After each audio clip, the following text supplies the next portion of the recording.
Hello and welcome to my channel Secrets and Lies.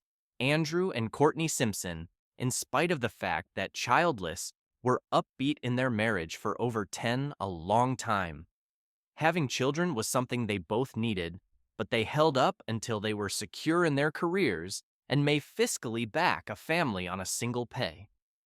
Both of them were in their 30s and were fruitful attorneys. Drew was a respectful case lawyer, while Court specialized in contract law for a well-known nearby firm in their hometown.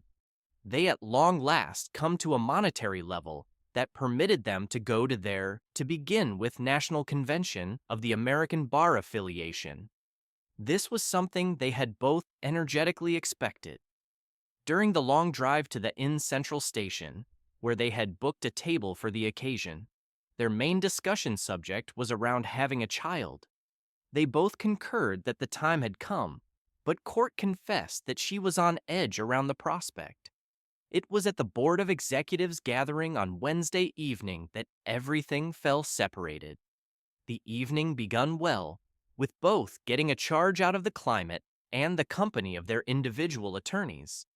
It was late in the evening, after the official portion of the gathering had finished, and there was more drinking, moving, and boisterous discussions, when Drew taken note that Court was in a lively mood.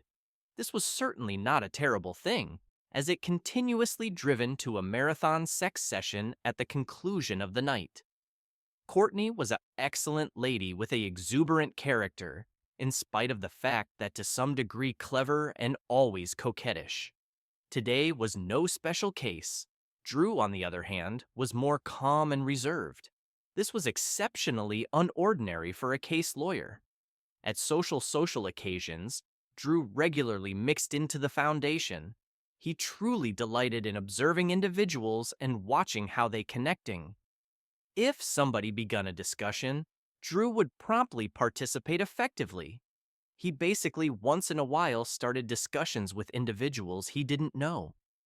When his spouse requested her fourth mojito of the evening, Drew ran his hand along the interior of her stocking-clad thigh. He felt the warmth she emanated with his fingers. That evening, he had went through an over-the-top sum of time on the move floor with various accomplices and eagerly expected returning to their lodging room. When Drew at last got to what he regularly called his property, he realized that there was nothing cleared out on her.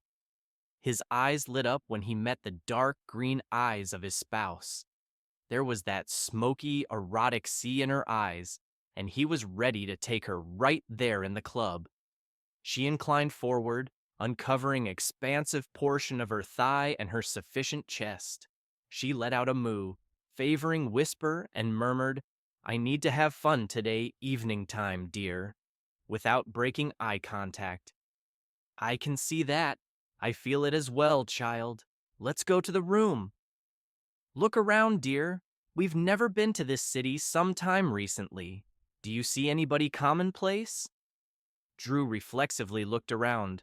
"No, I do not think so. Why?" "I need to have fun this evening," she said, with an unmistakable accentuation on I. He was shocked. He without a doubt caught on what she was suggesting. But, although profoundly stunned and gravely harmed, as an experienced trial legal counselor, he impulses knew not to uncover his genuine feelings.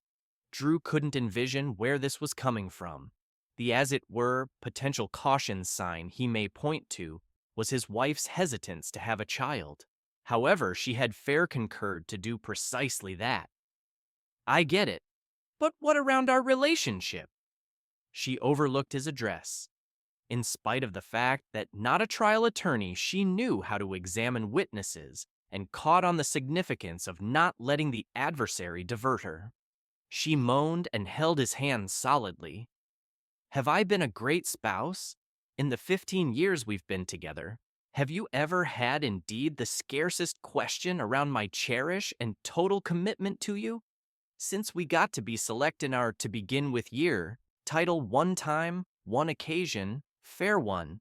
I know I be a tease, but have you ever questioned me when you saw me doing it?" One might think she had fair made the least difficult rookie botch a attorney might make, asking a address to which she didn't know the reply. But, in truth, there was no botch, because she, as of now, knew the reply. No, there weren't. I never had any doubts around your commitment to our relationship until 30 seconds prior. Why now? He surrendered himself to the inescapable. It was astounding how calm she appeared in the middle of a club with blazing lights, boisterous music beating through their chests, and a DJ encompassed by over 200 cheerful attorneys. In the midst of all this, they talked in ordinary voices but didn't miss a single word from each other. I told you I'm prepared to have an infant. I fair need this end of the week for myself. I merit it. And on Monday, I'll toss absent my birth control pills for our future. She pushed his hand absent, inclined back in her chair, and crossed her arms over her chest, emphasizing her adequate cleavage and signaling that the discussion was over. I get it. Have you as of now chosen somebody? He, of course, already knew the reply to his address. Yes, she answered discreetly but solidly. All right, one final address. What compensation are you willing to pay? What remuneration? Do not play idiotic with me. You're a contract legal counselor. You know what recompense is. What are you advertising for my thought? What cost are you willing to pay? Presently, he was near to losing control. He was stunned at how rapidly his life was falling separated. Dear, the as it were cost we're talking around here is your inner self. I know that by doing this, I will harm you, and I will spend the another 30 a long time making up for it. This has nothing to do with what we have.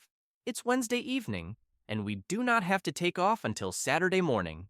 I'll return to our lodging room on Friday evening, and we can begin working on having an infant. Everything will be fine. It was over. 15, a long time together. More than 10, a long time of marriage. The conclusion of our family that will never be. No children's chuckling, no birthday parties, no, to begin with, days of school, graduations, brides, or grandchildren bouncing on our knees. She had fair conceded to purposely hurting her spouse. Planned hurt, if you will, and she didn't indeed wince. For a few reason, it didn't matter to her. Okay, I'm going to bed. I do not know when I'll see you. He turned and strolled absent without looking back. He listened her calling after him, but he no longer cared what she had to say. Well, that went superior than I anticipated, Courtney thought to herself priggishly. What was that? I do not know when I'll see you. She didn't think around it any longer and centered her consideration on her target. She looked him in the eye and grinned enchantingly. She stood up and steered over to him. She couldn't remember his title, but she recalled how he had squeezed his stimulated body against her thigh when they had, as of late, moved a few grimy moves. The unimaginable truth was that until that exceptionally moment when she felt this man against her leg, she had never considered being unfaithful to Drew. She suddenly made a choice that would break her life, something she essentially couldn't comprehend. Drew didn't know how he overseen to get back to the room. He ambiguously recollected somebody inquiring if he was a firm, whereas he was in the lift, but his head was turning, and he was in gentle shock from what had happened. Everything appeared so unbelievable. Fair minutes back, he was fantasizing approximately the wonderful cherish he and Court would have, and the another miniature, his marriage was over. He wasn't beyond any doubt how long he sat on the edge of the bed, gazing at the divider, but in the long run, arrange-shaped. He knew what he had to do and constrained himself to move forward. Home was, as it were, 3.5 hours absent, but Drew knew he had a couple of days to get everything done. He realized that for Courtney, he wouldn't exist for the another 48 hours. He had enough time to do what required to be done. He caught on that to to begin with thing he required to do in the morning was report their joint credit cards as stolen. If he was fortunate, a few lodging housekeeper would find the handbag Court cleared out in the room and take it without detailing it. Drew didn't arrange to touch anything his previous spouse had cleared out in the room. He too thought that if the lodging housekeeper took the purse, it would grant him at slightest until Tuesday. The real separate would be basic and clean. They lived in perfect state. No kids, no house, no shared property. They had continuously kept their finances partitioned and contributed similarly to the costs. They earned approximately the same amount of cash, so the separate was the most effortless portion. Beginning over was essentially harder. Drew rapidly pressed his bag and was prepared to walk out the entryway. He stopped for a minute, considering whether to take off her a note, but at that point, he changed his intellect, ventured into the corridor, and headed towards the lift. The sound of the programmed entryway closing reverberated down the hallway, signaling that he was closing the entryway on his past life. On the way to the campaign, a thought struck him, and he ceased at the front work area to check if everything was in a range. My spouse is in the car. We have in crisis at domestic, and we require to take off quickly. We cleared out the keys in the room. He observed as the impertinent receptionist pressed a couple of keys, and he realized the cards were deactivated. He couldn't offer assistance but grinned slightly as he strolled exterior, knowing how much inconvenience Courtney would confront in a couple of days. 7, a long time afterward, Drew sat in an inn eatery, tasting frosted tea, and held up for his nourishment to arrive. The course had been truly curiously, promising to be a profitable learning encounter that would offer assistance him in his family law hone. He'd taken note that the date on the daily paper somebody had cleared out on the worn vinyl situate was nearly 7 a long time to the day since his last separate. Wow, time flies. And to begin with, he didn't realize he had set it out boisterous, and, somewhat humiliated, he looked around to see if anybody had listened him. He hadn't thought almost Courtney in a long time. Although his separate was generally basic, the encounter made him realize how out of line the so-called no-fault framework might be to the party that was wronged. Truly, while the framework existed since a few individuals couldn't handle their possess issues, behaving like children and attempting to make chaos for the other party, it had to mediate and sort things out for them. These were the cases where the ancient maxim, no one wins in a separate, genuinely held genuine. In any case, it was the inspiration Drew required to switch his claim to fame to family law. The truth, as he found, was that most divorces these days happened essentially since both parties had made up their minds. There were few debate, and both sides worked to resolve their circumstance as rapidly and easily as conceivable. He'd taken care of any case that came his way. Still, he truly delighted in managing with the generally uncommon cases, including disloyalty, where he suspected that the companion of his client was attempting to fix the screws on his client. His considerations were suddenly hindered by a voice he still recognized. "Hi, Drew, how are you?" He looked up and, fantastically, saw her. He couldn't have been more stunned if he had been hit with a cattle push. "Hey, Court, accept it or not, I was fair considering almost you. What are you doing at a family law seminar?" "I'm not going to. I'm here on another matter. May I sit down?" "Of course, I'm too bad." He signaled for her to sit.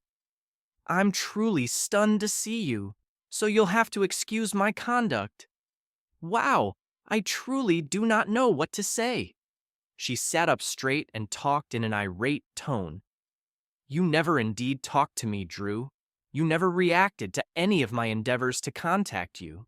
You never said a word to anybody in my family once more, counting my mother, who, as you know, venerated you. You didn't indeed appear up at any of the hearings.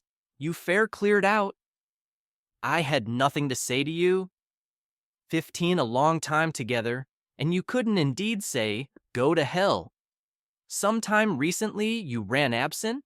I strolled up to our yard that Monday evening and was served separate papers.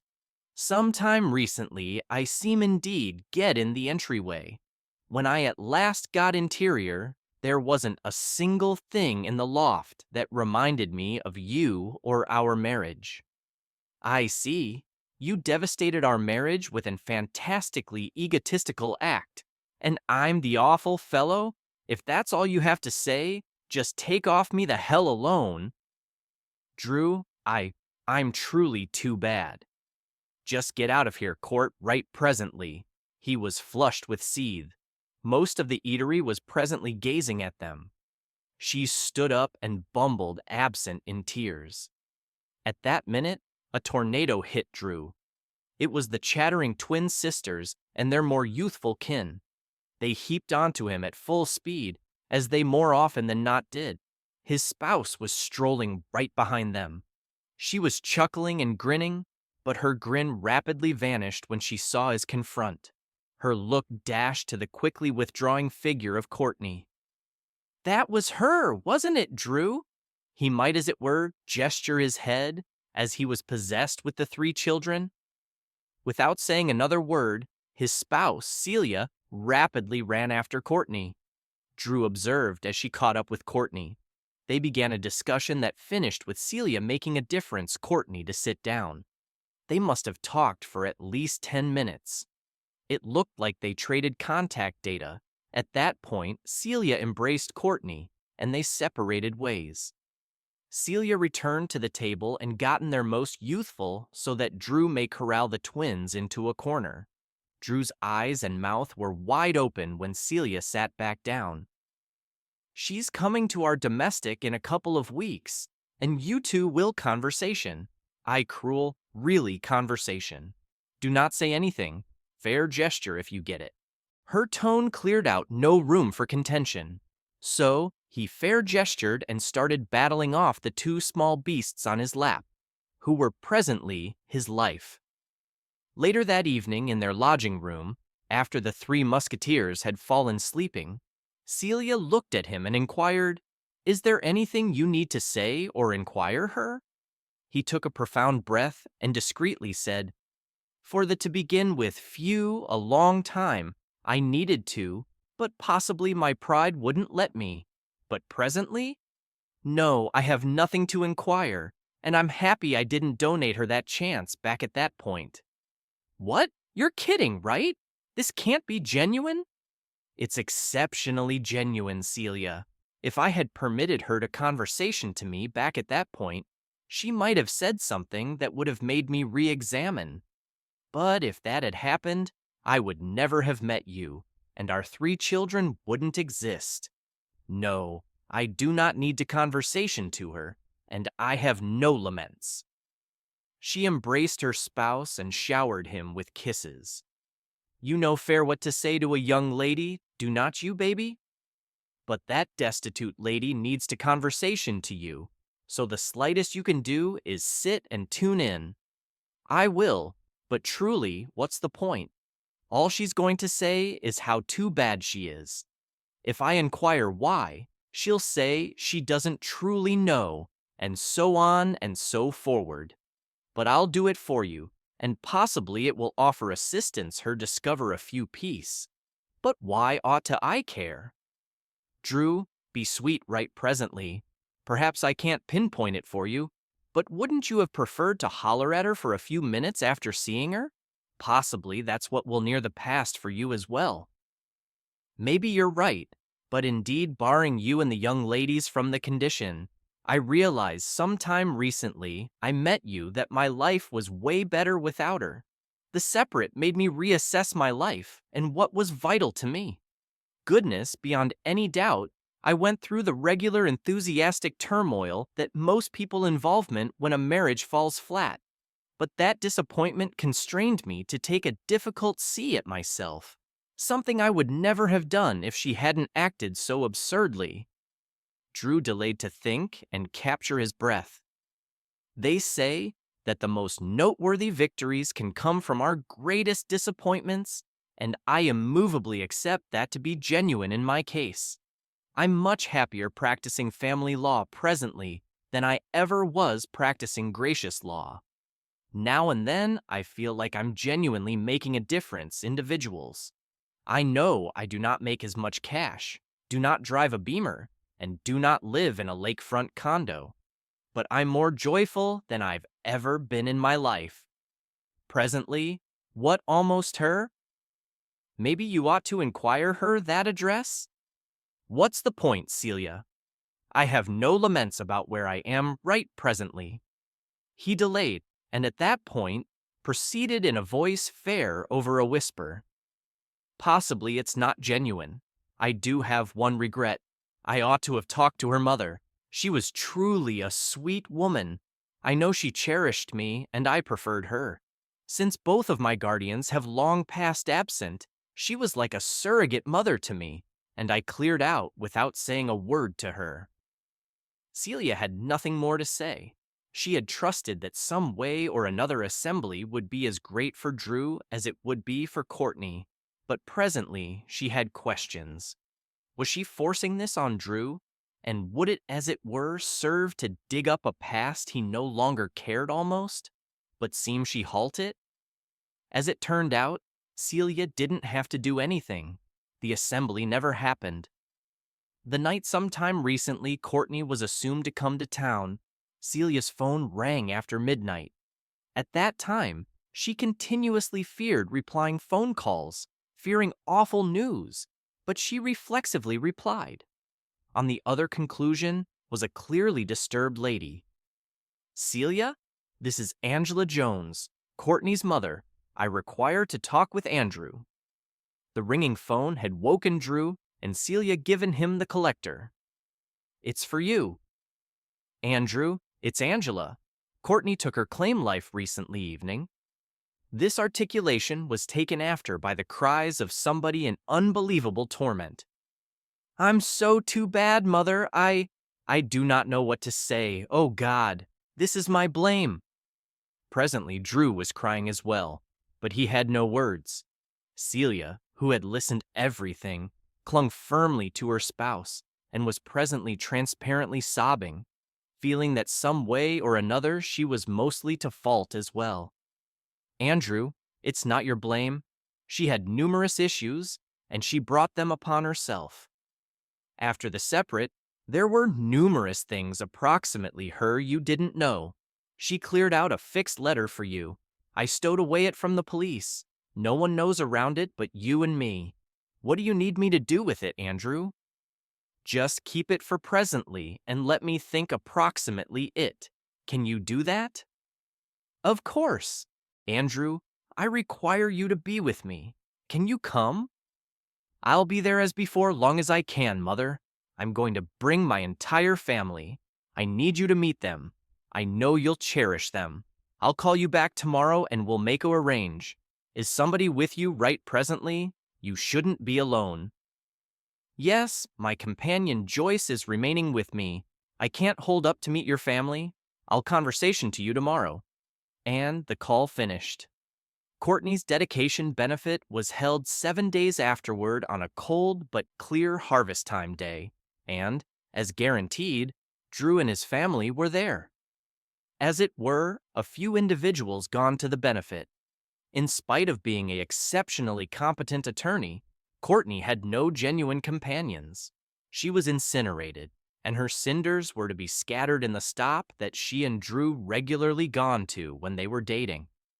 Angela said it was the most joyful time of Courtney's life. The misfortune of her girl by her possessed hand was a nearly intolerable burden for Angela. Be that as it may, she rapidly developed to adore Celia, and particularly the 3 young ladies. By the conclusion of the week, the young ladies were calling her Grammy Angie. Angela told Drew what had happened to Courtney's life after he cleared out. He was stunned by the disclosures of hazardous behavior, substance manhandle, and mental well-being issues that taken after the separate. She indeed clarified why Courtney was in the same lodging as Drew. She had vanished with two men she met at a club and was gone for more than a week. When she returned, she had bruises on her body. Agreeing to Angela, this was not bizarre. Courtney was also near to losing her organization at work. He was dumbfounded at how one terrible, sudden choice had sent Courtney's life spiraling out of control. The night sometime recently Drew's family was to return domestic, he and Celia had a long discussion and came to a few choices. The following morning, Drew pulled Angela aside, whereas Celia kept the young ladies possessed. "Mother, we require to conversation around a couple of things. To begin with of all, Celia and I need you to move in with us. There's nothing keeping you here any longer. You do not have to choose right absent, but we need you to truly consider it. We'd cherish to have you with us. If you choose to, we'll be there to offer assistance with the move. If it's not too much trouble, think approximately it, affirm, gracious, expensive. That's so kind of you. I guarantee I'll think it over carefully. But I'll miss her so much." She broke down once more, and Drew held her as she attempted to calm down. Once she was composed, he proceeded. "We need to conversation approximately the letter. I think the best thing we can do is take the letter and toss it, unopened, into that chimney." "That letter is for you, Andrew." "I know, but I'm never going to peruse it. If you deliver it to me, I'll burn it. Be that as it may, I need to grant you the chance to keep it. I do not know almost you, but I need my recollections of Courtney to stay as they were some time recently the separate. Your recollections ought to moreover be of that time, and I'm stressed that if we peruse the letter, we'll keep in mind her as she got to be after the separate. I don't need anything to do with that condemned letter. I'm giving it to you.